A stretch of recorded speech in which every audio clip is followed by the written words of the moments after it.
انا عارف ان في ناس صعب تصدق الموضوع ده. بس صدقني والله، انت لو صدقت الموضوع ده لان هو ده الحقيقة هترتاح وتطمن وتريح بالك وتهدى. بصوا يا جماعة، من اهم المبادئ اللي لازم تبقى فاهمها ان الدنيا دي مش دنيا راحة، الدنيا دي دنيا شقاء.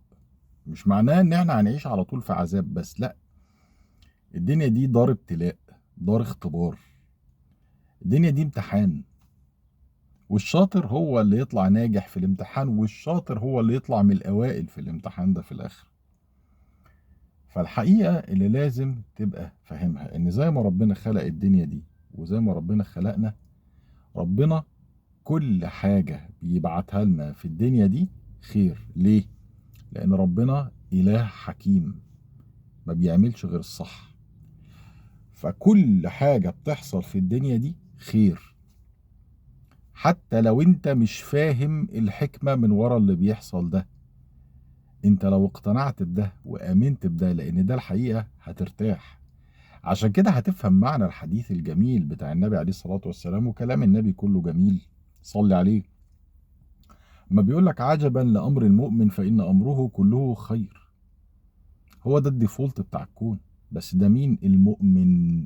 المؤمن بده إذا أصابته سراء شكر فكان خيرا له، وإذا أصابته ضراء صبر فكان خيرا له.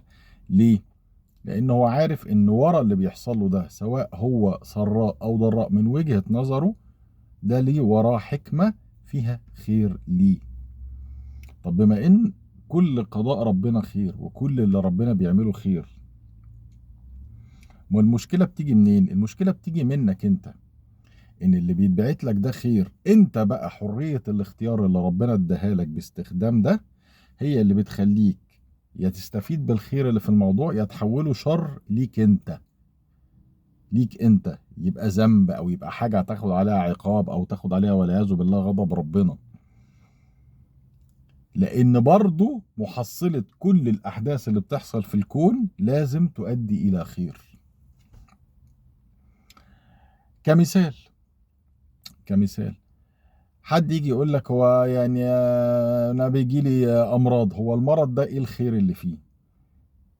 ما هو انا مش هعرف اقول لك حكمة ربنا كلها لان لا يعلم مراد الله الا الله، بس اقدر ادي لك نبذة خفيفة.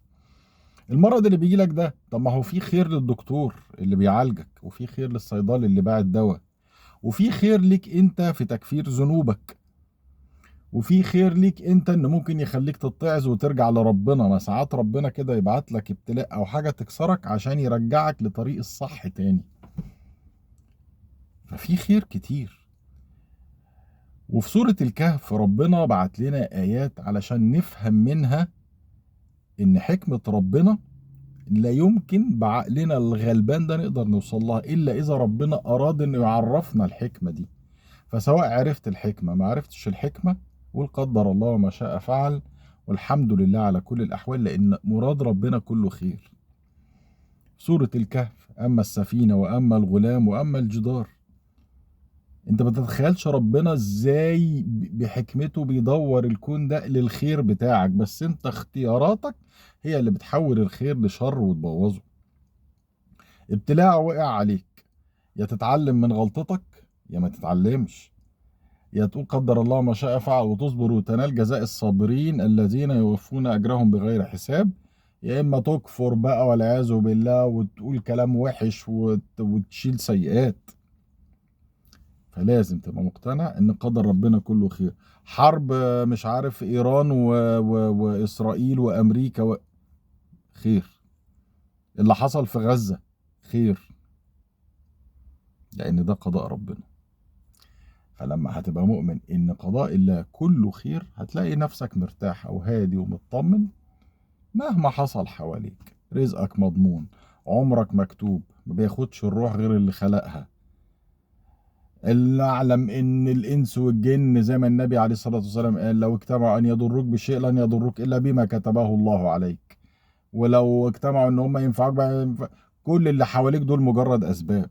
ربنا هو اللي بيحرك كل حاجه، احنا بس بنتحاسب على اختياراتنا. وان ليس للانسان الا ما سعى، فخلي سعيك دايما في الخير. صباح السعادة.